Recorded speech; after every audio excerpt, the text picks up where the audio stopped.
started. I think we can get started. So thank you everybody who's there in the audience for your patience in getting us or in helping us getting organized today. And most of us thought that most of us got our time zones wrong, and even at that. Anyway, let's get started. What I'm going to do first, I think the best thing to do would be to go around the panelists and say your name, your just general, your research or your job title, and talk about a sentence from your talk, just so that we each know where everybody's coming from. So on my screen, the first person is Aline, if you want to go ahead. Hi, so I'm Aline. I'm from Brazil. So I talked a bit about decolonization of paleontology, specifically some cases of Brazil, where we still have fossil trafficking and removal of cultural property from Brazil. I'm a professor of paleontology here at the Federal University of Rio Grande do Norte, where I study paleobiology and paleoichnology of dinosaurs. And that's it. Excellent. Devapriya, you're next on my screen. Hi, I'm Devapriya. I am a mollusk paleoecologist.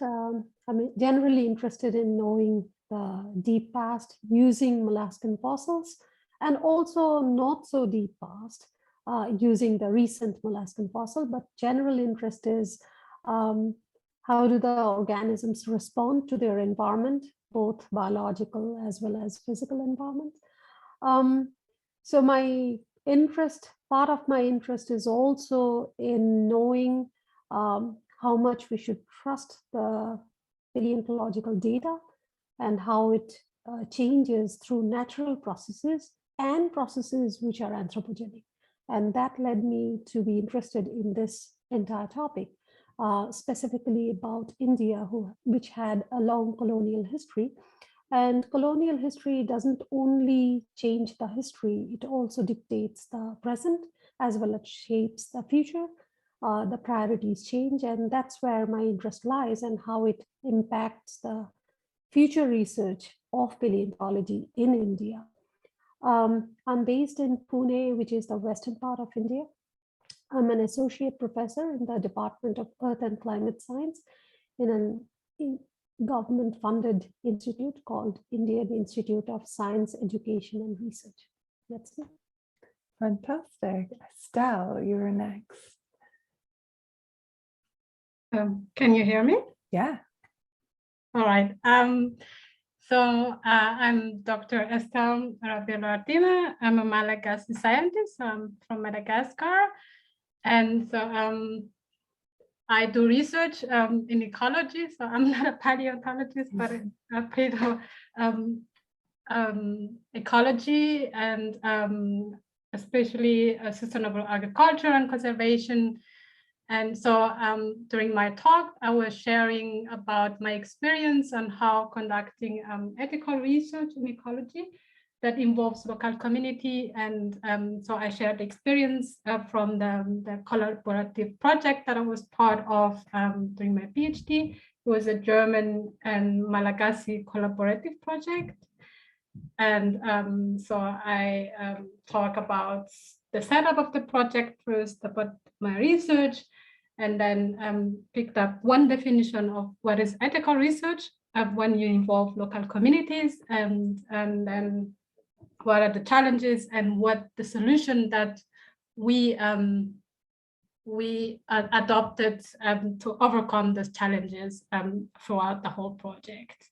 And so currently, I'm working as a postdoc at Westlake University in China, working on farmer communication project and knowledge transfer. So it's a bit linked to what I did for my PhD, but more into very social aspects. And yeah, so yeah, that's all about me.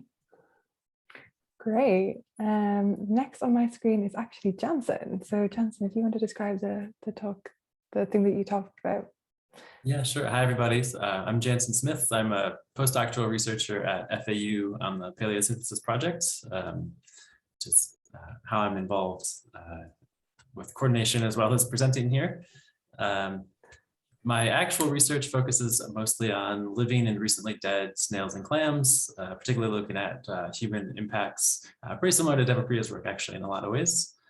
My role as postdoc here though was more focused on coordinating projects, specifically the Big Questions project, which is what I talked about, which was an attempt to make a global effort at defining research priorities in paleontology. So I talked a little bit about how that process went, strategies that we've used, kind of what worked well, what didn't work well, and tried to identify some areas where we had room for improvement. Fantastic. And Luisa, if you could add introduction. Hi everyone, my name is Luisa Echeverria. I am from Colombia. I do research not in paleontology, sorry, but more related to science diplomacy, international scientific collaborations, and internationalization of higher education. I had a talk on education and scientific collaborations with Latin America. And it was very, very interesting to share those insights with the participants. Thank you so much. As you can probably tell, we have a wide range of expertise and topics here. It was important to us that we get perspectives from outside paleontology. So that's why these fantastic people are here today. And we're missing Martin Nunez, who's currently traveling, but he was absolutely delighted to give his talk on his perspectives from making ecology more global. And also Michael Riviera, who's not able to join us from the time zone differences. And he was talking more broadly about issues relating to anthropology and archaeology. So hopefully they will be able to input more into the output that we're going to talk about today, which is actually, we're hoping to put together some sort of publication, particularly in the format that you'd see normally in PLOS One or similar journals, to stand as almost a signpost in the road for where we are at here in paleontology, the current patterns that we see and the steps that we need to take to make our research, our international research collaborations, more equitable and inclusive, based on the expertise that we have seen coming through the talks that we had in the series. And we've been brainstorming as these wonderful people have been talking, and the discussions have been going on in the Q&A. And we have some questions that will hopefully bring this all together and end up in this output that will be usable for more people as they go forward in their own projects, but also for people like bigger stakeholders like funders and funding agencies to see as well. So with that, I'll get started on some of the questions. But anybody in the audience, if you have questions or if you want to add anything at all, drop it into the Q&A box or into the chat and we'll pick it up and we'll hopefully add it to the discussion as we go along. Okay, so the first question that, these are all coming from Naseva, who's wonderfully brainstormed these. So starting off, most paleontological research, as with any other research, starts from brainstorming to writing a grant proposal for funding, then carrying out the research and then delivering outputs in terms of manuscripts and other kinds of formats. Thinking of research that is to be carried out abroad, would you like the ideal workflow to take into consideration inclusive and ethical research, and what would this look like? Feel free to jump in at any point.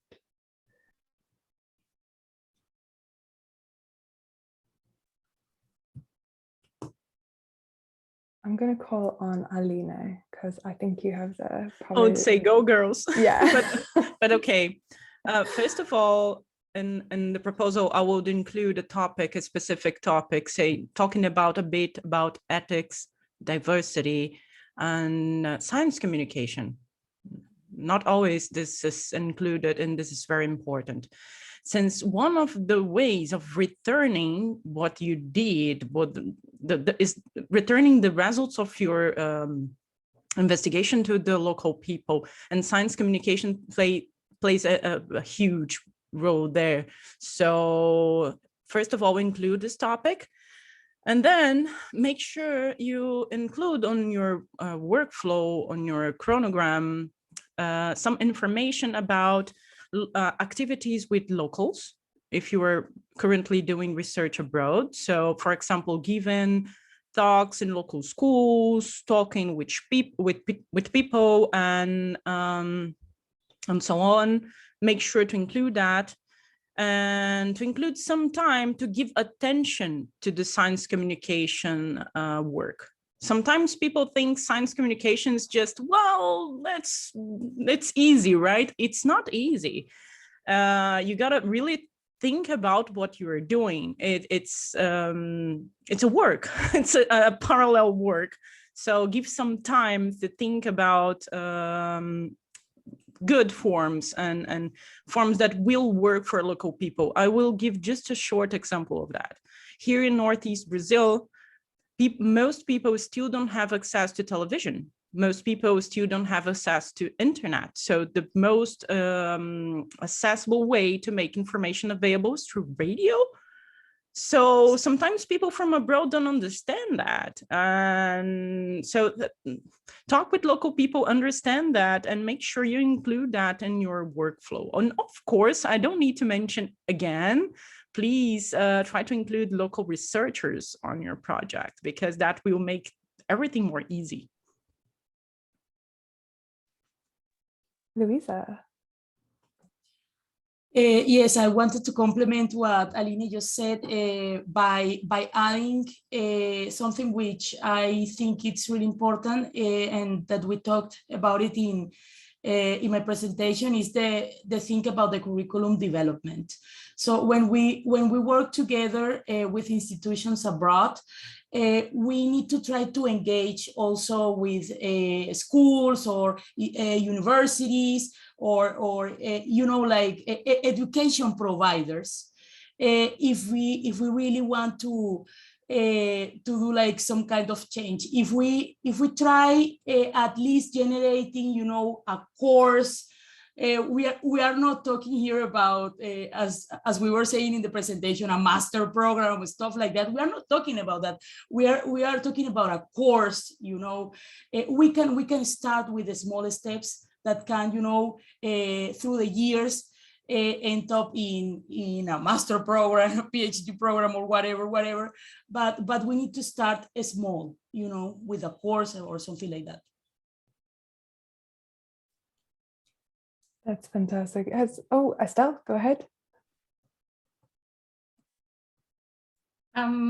Yeah, just to add to that, I completely agree with those points, but I just want to add also that it's also important to really include the budget to go back to the village where you took the data and really talk to people like face to face and share with them. This is what we found, because we had this amazing experience within our project to go back and share the result, and that was amazing. And I think from that on, people were really open to also welcome more researchers and conduct research and bring new knowledge also to the community. So I think it's really important to really take time and like allocate time and budget for result communication, even face to face, if there are time, of course, but it depends on the situation, because there are some places people don't really listen to radio. So I guess the most efficient way and also to keep the connection and the network is to really go back and share the results. Fantastic. Devapriya, did you have your hand raised? Yeah. So I can't agree more to almost everybody what they said. Just a few points. I think in some of the grant proposal, the format they give, it has this, you know, I mean, some sort of a portion where you are supposed to write that how it's going to help the society. And this ended up being just a passage without any implementation.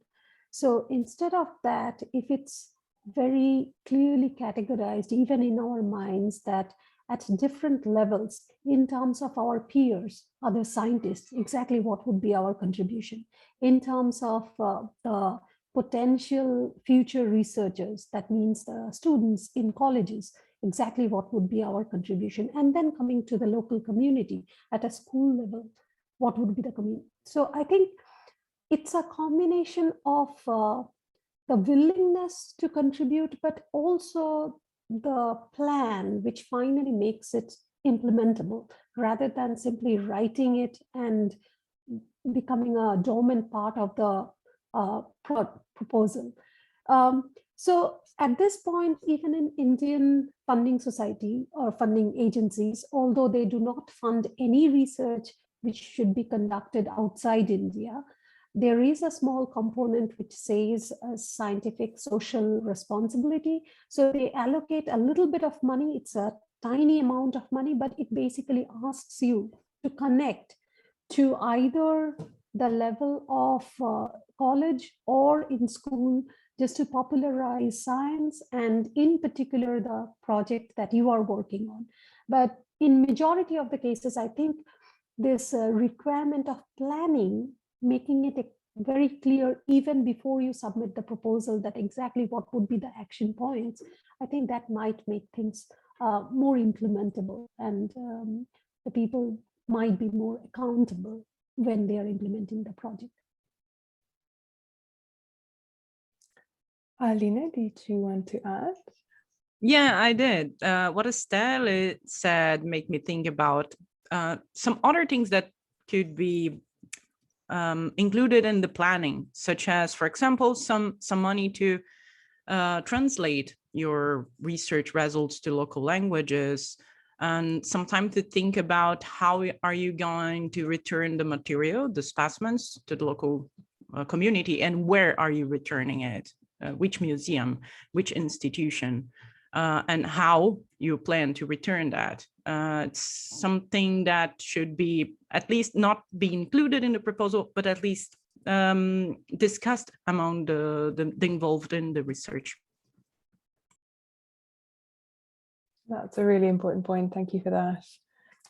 If nobody else has their hand up, this links to actually another question that we had put together, that communicating research findings is a vital step in the research process. But as we've learned through many of the talks and through what we've just been discussing, these findings are rarely communicated back to the local communities where fossils have originated or the research has originated.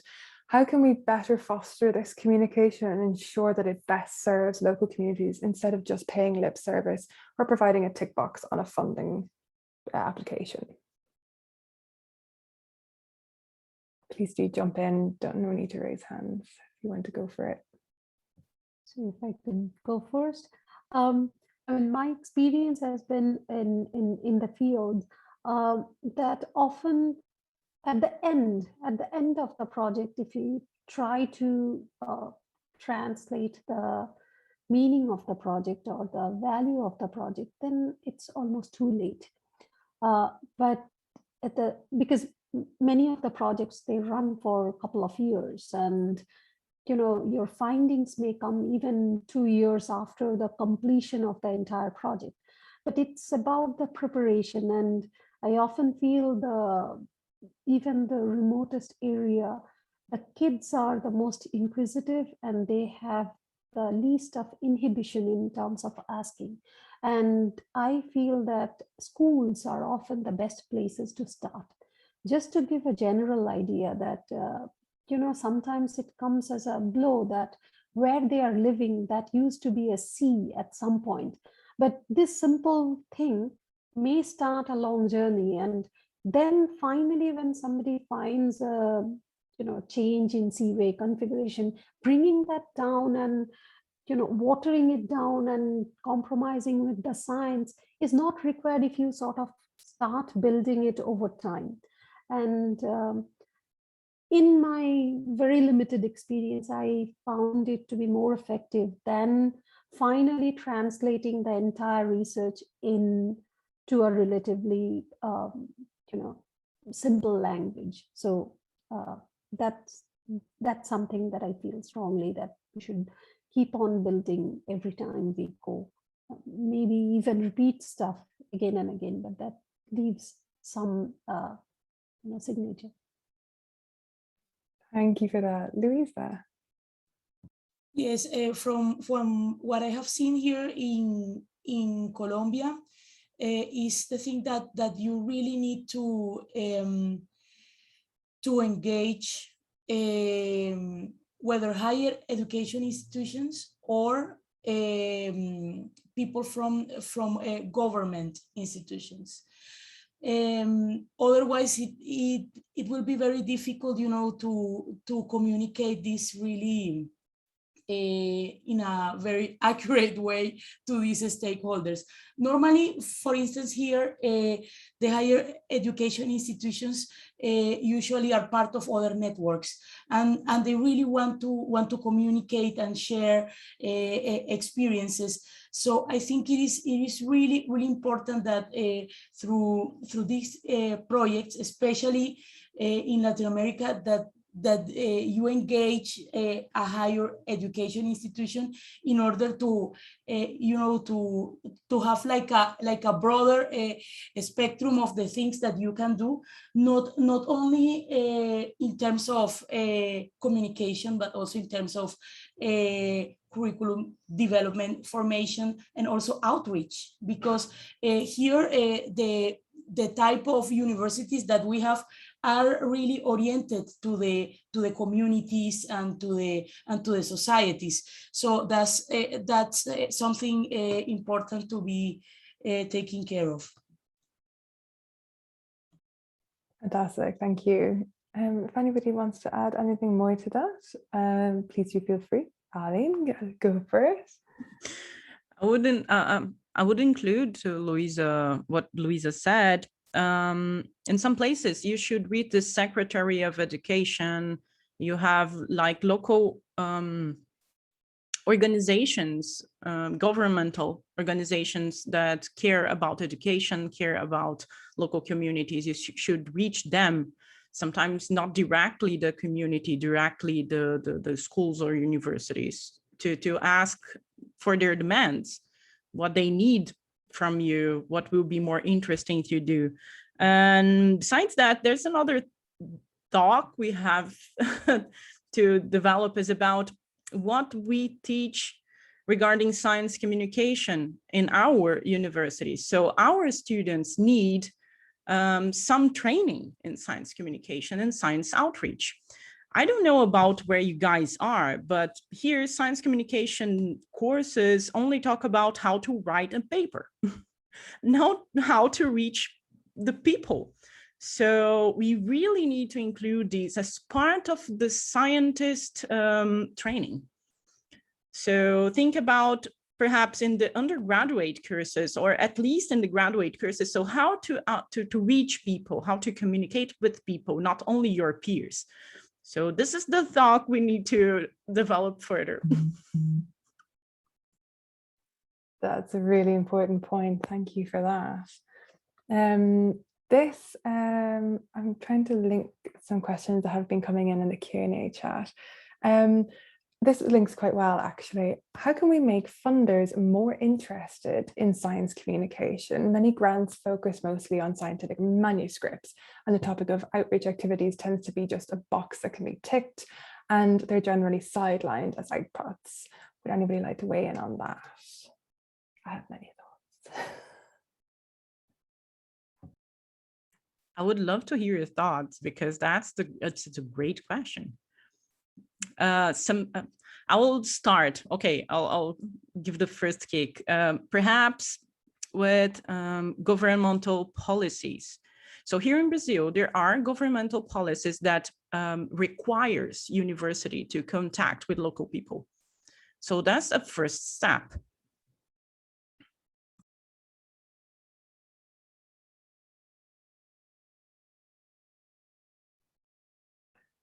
Yeah, I guess I'll completely agree with Aline on that.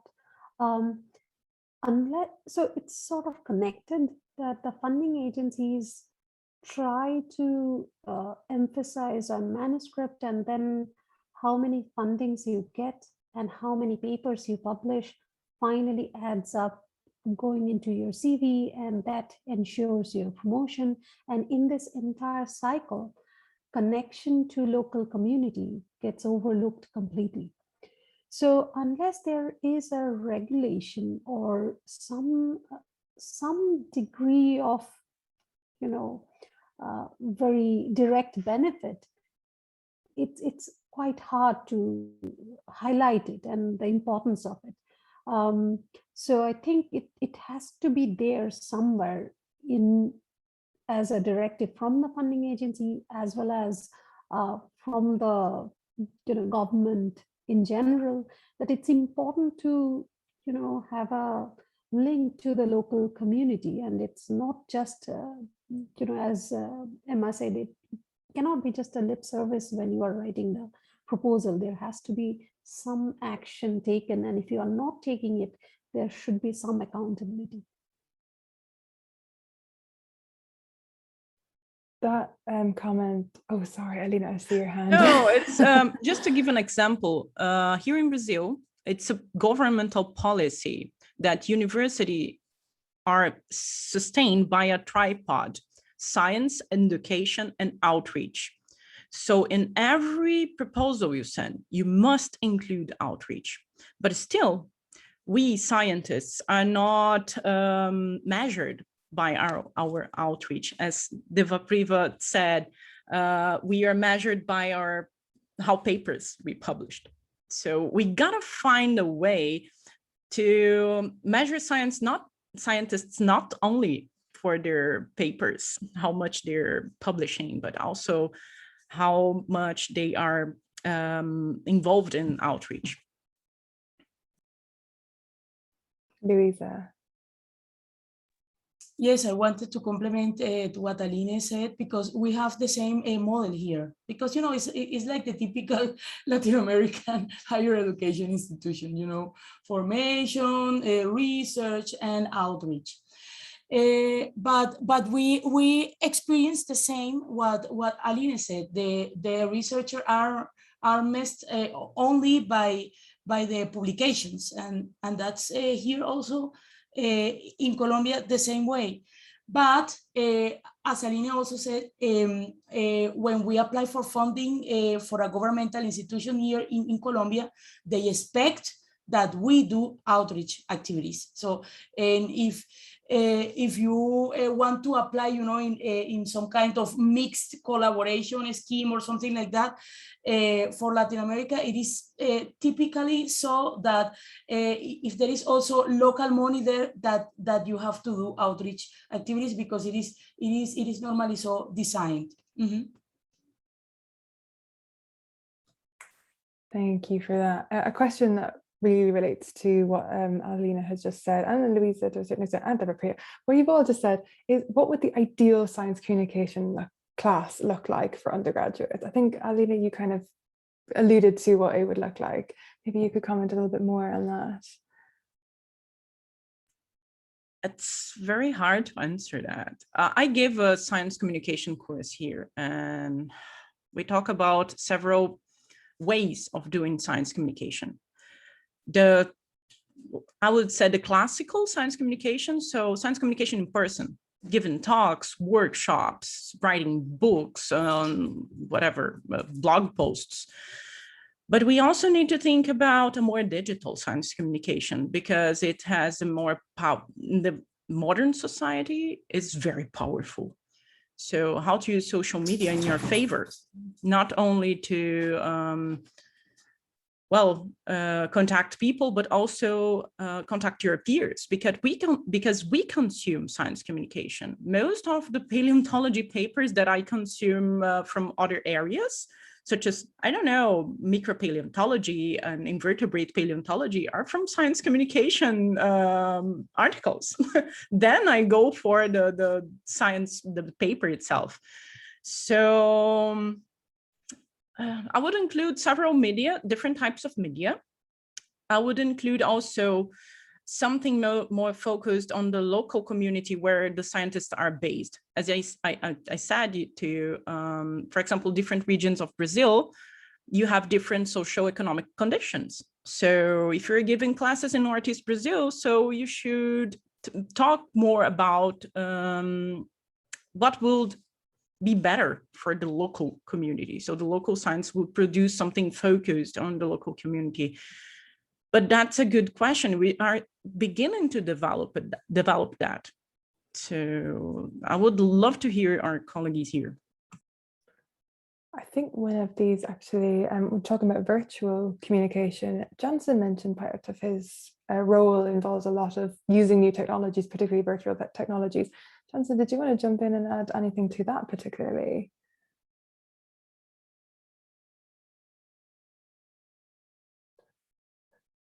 I don't know if Johnson's frozen or not. Oh, sorry. I think he was reading the comment here as I was. reading, and I thought I said Louisa for some reason. Sorry. Yeah, no, the virtual communication, absolutely. It's a huge avenue that we can reach hundreds and thousands of paleontologists all of a sudden with 140 characters. So really, a lot of what Alina was saying about like social media use, I think, is the one that I would have hit on. And something I've been very impressed with that I think I certainly myself would have benefited from was like scientific illustration skills and making attractive public-facing figures. And that's kind of a skill that you can use in your papers as well as for public outreach. So perhaps a nice selling point would be visualizations that you can use in and outside of your published work. That's actually a really good nod towards collaborating with local artists as well and going even beyond just the scientific communication. I really, really like that. Thank you for that. Louisa. Yes, I also wanted to add to the discussion. I really like Twitter, but I really discovered Twitter through the pandemic because I was really using Twitter for something else. But you can turn Twitter, to your favor. But also I wanted to talk a little bit about podcasting and radio, because as Alina was saying, we have some parts of our countries where we don't have good internet, and that's the reality. So, but if we can use radio, for instance, in Colombia, you can use radio everywhere, and it is available. So we need to train our skills to really communicate our ideas through radio and podcasting. And I also wanted to share that something that really helps us as scientists to come out of our shell is to really work with people from other areas, from different areas, of technical areas or areas of study. That's something that has really helped me as a scientist to really come out of my shell and to explain my research in a more in a different way. So if you don't have the possibility to be engaged with other communities from around the world, just try to talk to other people from other disciplines and try to explain also the research to your mother. That's another nice training that you can do. Explain your research to your mother. To your grandmother. Yeah. David, Priya, your hand was next. Yeah, I really like what Louisa said. It's absolutely great. I mean, sometimes I actually tell my students before our presentation that please go and present to your roommate who is definitely not a geologist or a paleontologist. So if he or she can understand, definitely your presentation is going to go well. Okay, moving back to this, what this course should be and how should it look like. So the institute where I am at this point, we have a center. It's called Science Media Center, and it's primarily funded by some projects, but there are people who are absolutely fantastic. And after interacting with them, I realized that so far, in majority of the courses or these science communication courses in a typical university setup, it's always assigned to a scientist. And we a priori believe that because we are writing papers, we can write, but it's always different. Depending on who your audience is, we may write technical papers, but we may not be the best writers. Okay, and that realization is often, a bit rare, and it's hard even for us to sort of accept that we may have written really good papers, but when it comes to communicating at different levels, we might not be the best people. And therefore, I found that the science communication workshops or the classes, which are really good, they always have this balance of people who are technically sound, and then there are people who are absolutely fabulous in terms of visualization, in terms of creativity, because there is a very strong component of creativity in terms of language, in terms of graphic design, which many of us may not have. And that's without that, the communication is incomplete. So I think that collaboration is absolutely essential if you are thinking about a course like that. At least that's what I found in my experience. And the second component of it is the language. Now, in India, it's almost like a given thing that it's always going to be in English. Although that means that we are secluding or ignoring a big group of people who are not very comfortable. That basically means that we have to somehow translate things into 26 languages, and 26 is only official languages. There are much, much more. And that reiterates the point of making it language free. That means good graphic design. And that is often comes from somebody who is extremely creative, who can assimilate the idea and then express it in terms of a design, in terms of a graphic work. And we are not always good at it. And if you think about our training, it's not always the integral component. And that's why I think one of the reasons that's why we lack it.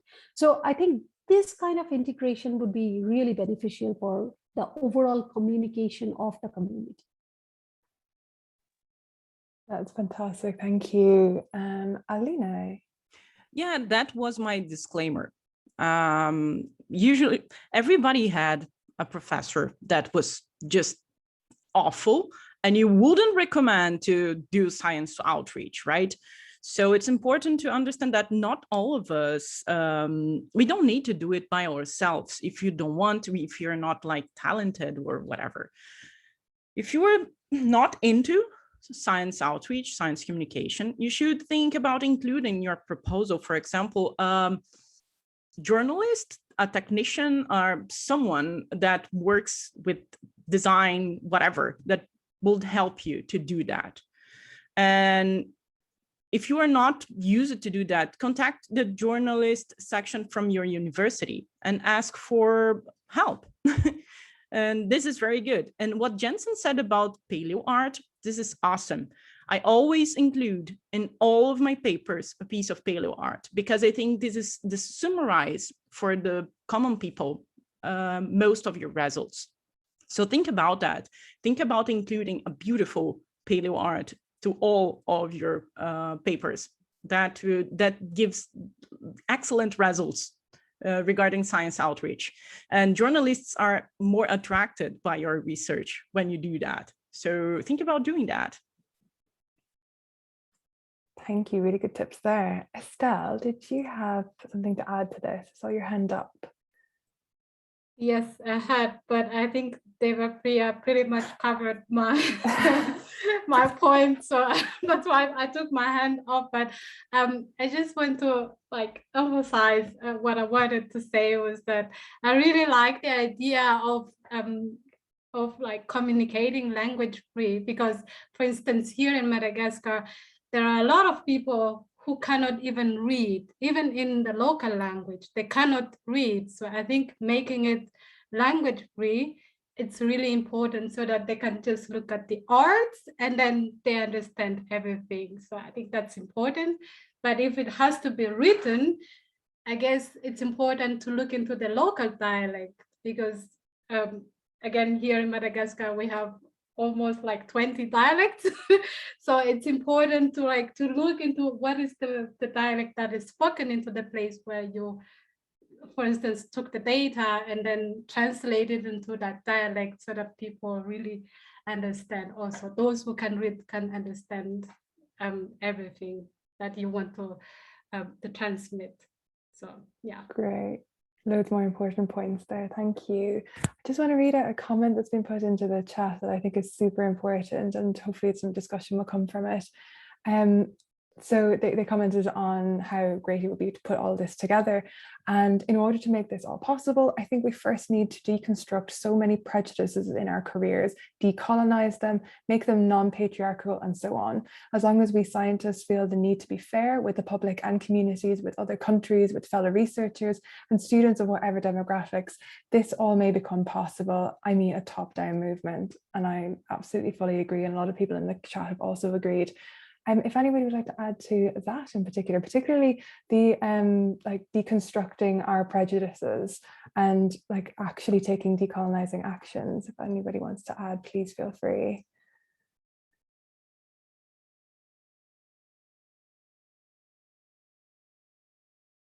Go for it, Louisa. I think the most important step to take if you want to decolonize your actions is just to identify the knowledge that also the people from all around the world have. We have different types of knowledge, as we were saying in the presentation. We have ancestral knowledge. We have also, for instance, our campesinos, the people from the fields. They have also, you know, other type of knowledge. Or also our Afro communities have other types of knowledge. So we need to identify all this kind of knowledge that we are going to have from all around the world, and take you know consideration of that, because the only way, you know, to get answers to everything is not the scientific method. Are other kinds of knowledge, and we need to, you know, to consider them and to also make them part of our projects. Estelle? I feel like I'm talking too much. No, please keep going. Yes, just I want to pick on the being fair and decolonizing the science. I have strong opinion about this, and because sometimes, for instance, here in Madagascar, the local scientists have been like, they have been like, we felt for a long time that we are being exploited. For instance, people use us to collect data, and then we are not involved into the publication, for instance. But we need publication to get more funding and like to go on with our career. So I guess to get out of this vicious circle would be that for the international scientists to really consider the contribution of the local scientists into, like, they help you to collect data into the fields.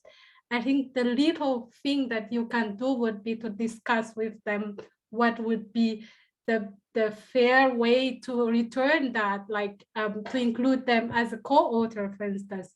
They don't need to be like lead author, but include them so that they can also show that, okay, we have experience on this research, and if they want to do something similar or related to that in the future, they can use that also to show the funding agency that, yeah, we have experience, so we can also conduct similar research, something like that. So, yeah. That's super important, thank you. Any other thoughts on that? I think we're all just in very silent agreement and nodding our heads, definitely. This kind of links with another question that we had, that we've learned very clearly that local engagement with communities and local scientists requires a mutual respect and trust, but this does take time. And how do you think we can establish these sort of relationships, given how short some funding periods are? And these long-term sustainable collaborations are not necessarily fostered by the current way that we fund science. I wholeheartedly agree, particularly for early career researchers like myself. We focus on, like, I suppose, like stints of 1 to 3 years, which is very little time to establish meaningful collaborations. So maybe somebody more senior than me might be able to add to that.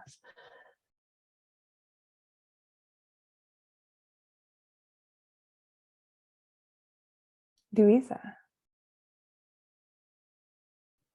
Yes, what I can say is that you have to identify cultural situations that can support, you know, the establishment of a meaningful relationship. But because, for instance, if you want to have trust with people from Latin America, you have to spend time that is not related to research, for instance. So that's something which is important, and you have to consider this, you know, these cultural situations. Sometimes, you know, when we start talking, we don't want to know the information about the project straight ahead. We just want to, you know, have some coffee, you know, talk about the weather, about, you know, about something else, and then, you know, start talking about the topic. That doesn't mean that we don't work. Of course we work, and we work a lot and effectively, but we also need, you know, to talk about other topics in order to get things going. That is so key. Thank you for that. Eileen. I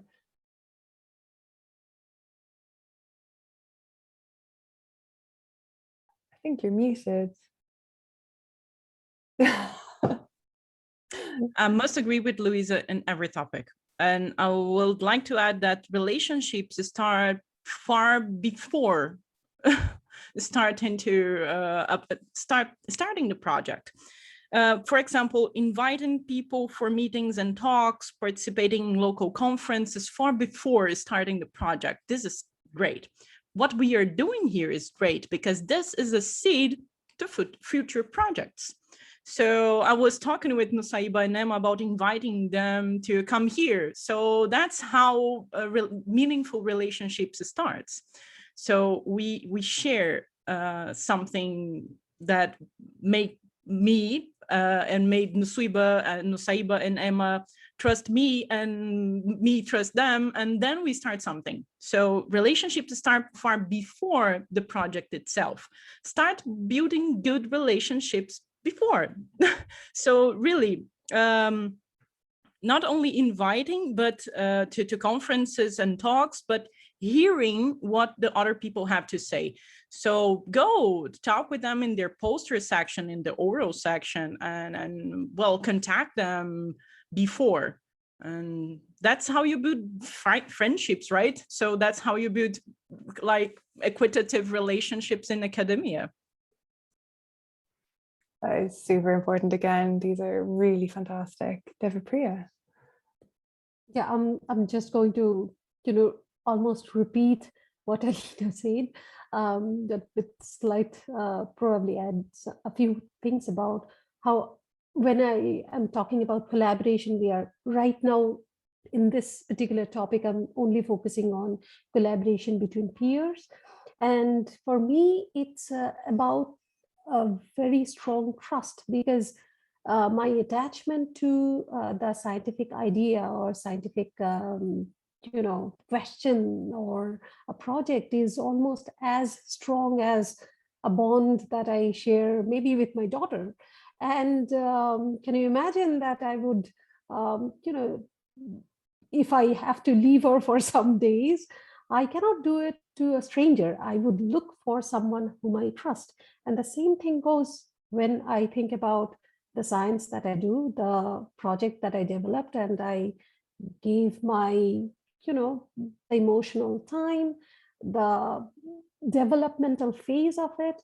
So therefore, I think all of us are extremely cautious, sensitive, and a bit territorial also when it comes to project, right?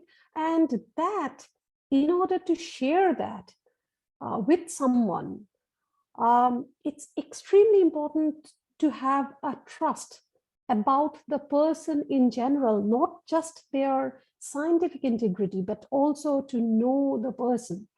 And therefore, I think what Alina said and Luisa said before, it's extremely important. I think all my collaborators, at any point of time, I would be, you know, it's not very difficult for me to even talk about other things. And I think that's a very important component, to make jokes and to be yourself and not to be always sort of being that professional that you are supposed to behave like.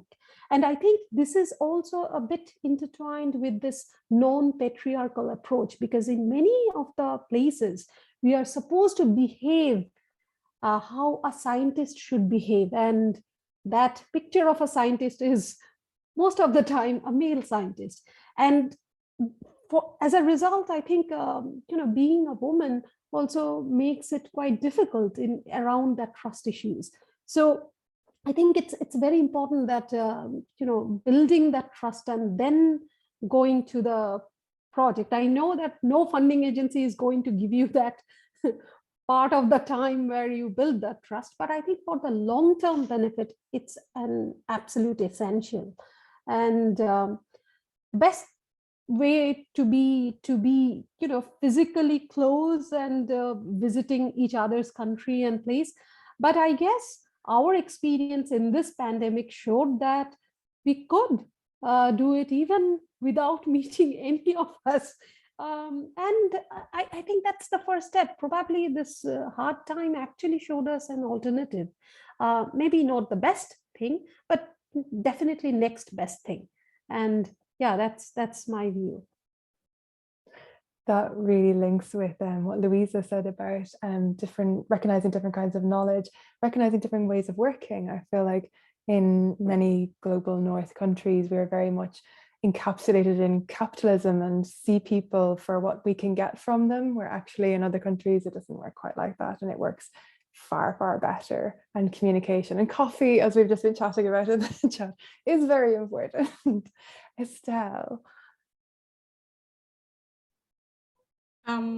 I totally agree with that. And I just want to add also that, yes, I guess no funding agency will give you money to like how to to make your team to work together better. But I think there are some ways to adjust that. I mean, at the beginning, it might be difficult because people have different cultures and different ways of doing things. For us in Madagascar, we do things very slowly, but we get things done. But for other people, they are like, okay, let's do this, and like very active. So there are kind of like different ways of doing things. And when you work in a team, you have to take time and learn how different people work, because then once you understand that, then you can really like trust, and you know what is the limit of that person and what they can do. And within our project, we even had like a cultural workshop where everyone talk about things that they don't understand from the other side, and the other side talk about things that they also didn't understand, and like trying to explain things from their own perspective and trying to like adjust or rectify, it's not like that, but it's exactly like this. And then there is no misunderstanding from that moment and going forward, and makes it very easy after that to work together, because then you kind of like have the full picture of how things are from the both sides. So I think that's really important to have this cultural workshops where people can freely talk about their own weaknesses and their own strengths as well. That is a really great idea. I've already noted that down as something that all projects should be doing. That's fantastic. Aline, is your hand up for adding to this, or no? Happy to have you add if you wanted to add anything. So moving on a little bit, and focusing in on something slightly different but also related. Paleontology, like many other disciplines, requires knowledge in areas beyond just core skills in the lab and fieldwork. Paleontologists also require training in legal, ethical, moral, social, and communication skills. How can we best incorporate all of these things, particularly maybe because we've talked already about science communication and a little bit more about ethics and cultural training, but more focusing on, say, legal training? How can we best incorporate that into their training, particularly, say, undergraduates? Johnson.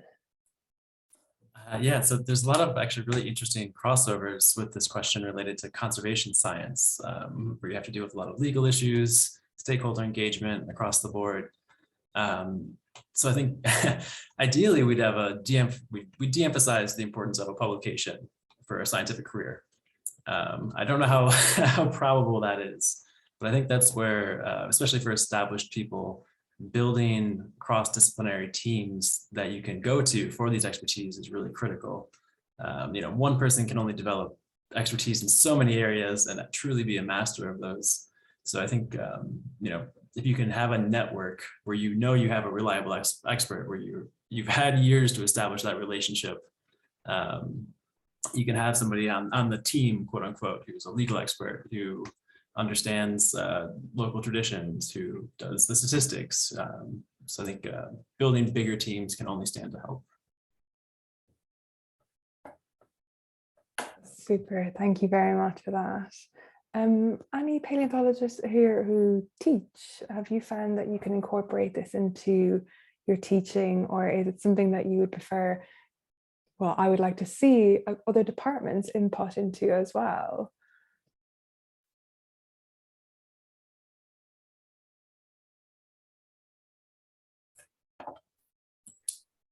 Oh my gosh, like the science communicator here is like beating strong, right?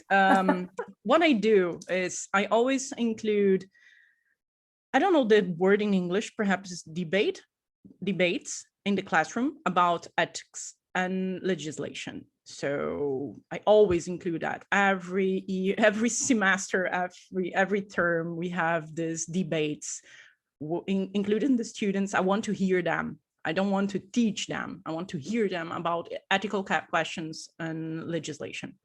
So here, since we are in Brazil, there is always a debate about illegal fossil trafficking. There is always a debate about ethics and science. And then we build on what they have said. So this is good. If you were a paleontology and ecologist and whatever, please do include that in your teaching. You don't need to teach all about deep time and all the organisms that ever existed. You need to build a human in the other side, because those other questions, they can be found in a book, right? So it's pretty much, I think it's more important that we discuss these questions that we can easily found in the literature. But talking about literature, Jensen, I would add that if we want to discuss that, we need literature. So we need to just, as you said, join a group and write a book about it. So what about the legislation around the world? We need to publish some papers about that, so that teachers, that professors have something to work on with their students. We need that. In paleontology, there's a great lack about that. And we can only find topics about legislation in paleontology in forums that deal with fossil trafficking. That's very confusing. And if you search on the internet legislation from Morocco or from Brazil, you'd go straight in fossil trafficking sites that are selling fossils. So come on. So we need to discuss, we need to produce literature and books about that we can discuss inside our universities, inside our courses. So girls, it's up to us and everybody that is interested to just sit down and write it and make it freely available and widely available so everybody can use it. Aline adding to our to-do list there. Excellent. It's super important though, and I think things like this, and in the way that we want to do this, to make it accessible for everybody to use and cite, and to almost hold against people who say that this isn't necessary, that it is actually necessary and it's important. So yeah, thank you for adding that. It's also, Emma, for the countries to rethink about their own legislation. Yes. So that will be very useful. Yes.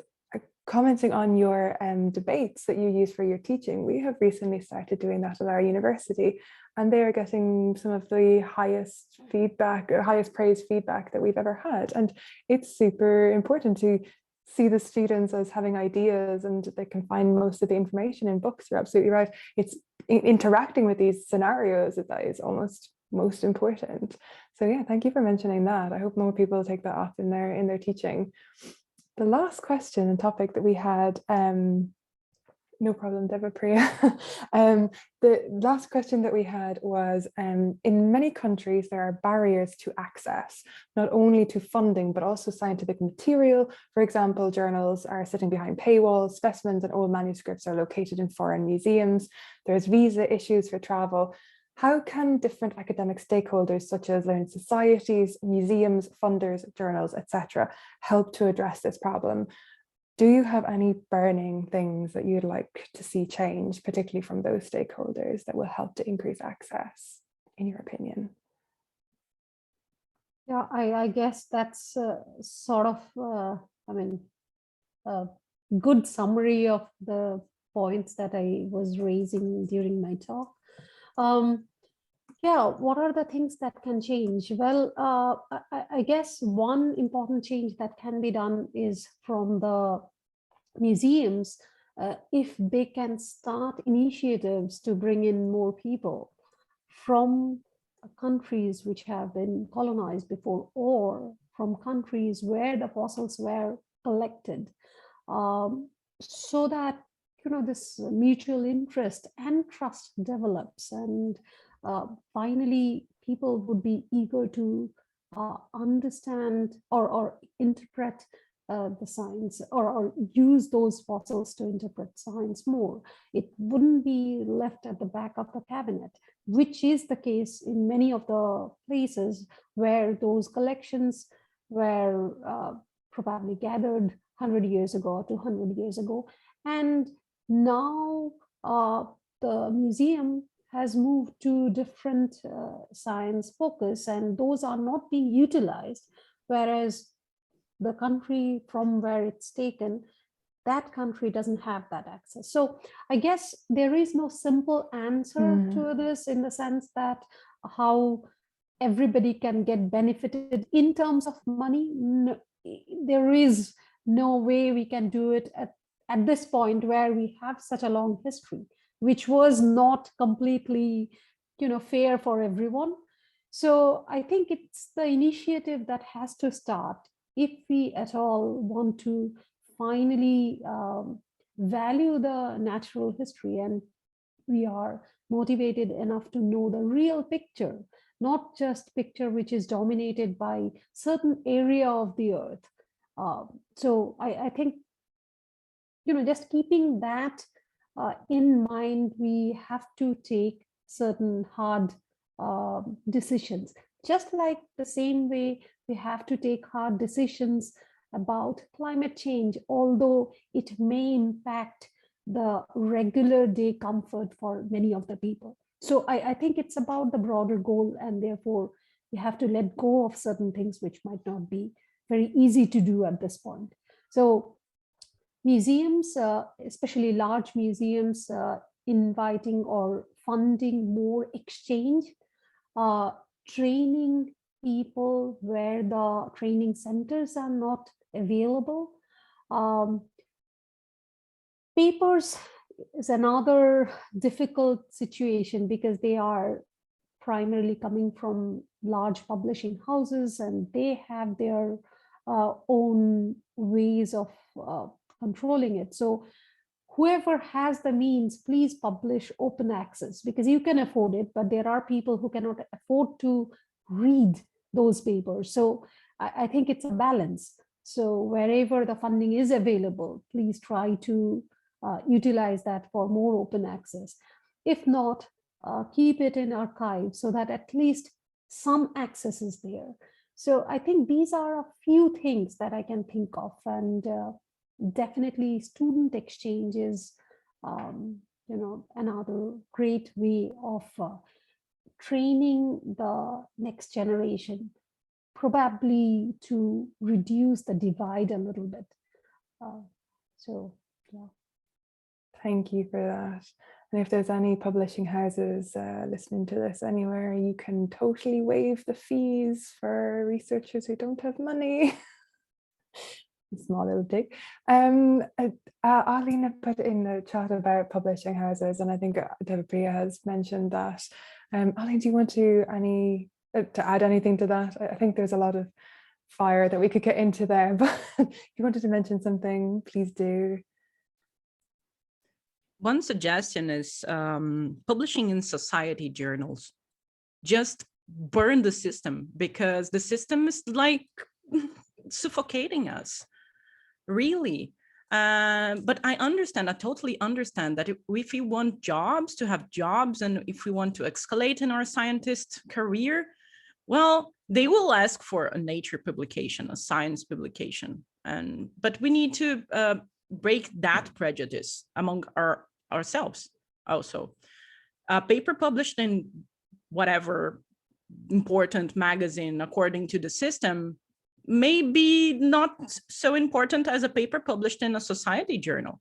So we need to break our prejudice first. Stop saying, for example, oh, he published in Science. It's a good work or not. It doesn't matter, right? So I will be more revolutionary and said, let's burn the system, but I'll be more educated and polite and said, first of all, let's break our own prejudices against works published in meaner journals, because we can't afford to pay for open access papers, right, Nusayb? Yeah. They are just, the taxes, even for the global north, are just astronomical. Yeah. It's impossible. Imagine in the current currency here in Brazil, for us, it's just a fortune. We can buy a house with that money. So, yeah. You're amongst friends. I think burning down stuff might actually, resonate with many of us. Luisa. Yes, I also wanted to say that, for instance, in Latin America, we have here lots of journals that are not really, ranked or top journals or whatever, but are quite accepted, through the scientific communities here in Latin America, and they are for free, they are open access. So I think we should try also to publish in those journals. They are normally or in Spanish or in Portuguese, but we need to support also our local and regional systems, because that's a way for many researchers in the region to to publish also their works. Mm-hmm. Okay, sorry to say, but I have to leave right now. No I was really enjoying the talk. We'll wrap up, I think. We've really hit all of the points that we had questioned, and everybody had such wonderful things to add. So thank you all so much. To everybody in the audience as well, thank you so much for joining us. And if you want to get in touch with us about contributing to the output that we're planning, please do get in touch. Our email addresses are or you can contact Paleosynthesis and they will get in touch with us. Our email addresses are also widely available on the web. So yeah, thank you all so much for joining us. It was an absolute pleasure, for all of your expertise and your talks especially. We can't thank you enough for taking the time. So thank you all so much. We'll be in touch in the new year to get kick-started on this. Thank you all, and thank you, Thank Nusayb and Jensen. Oh, bye. Bye-bye.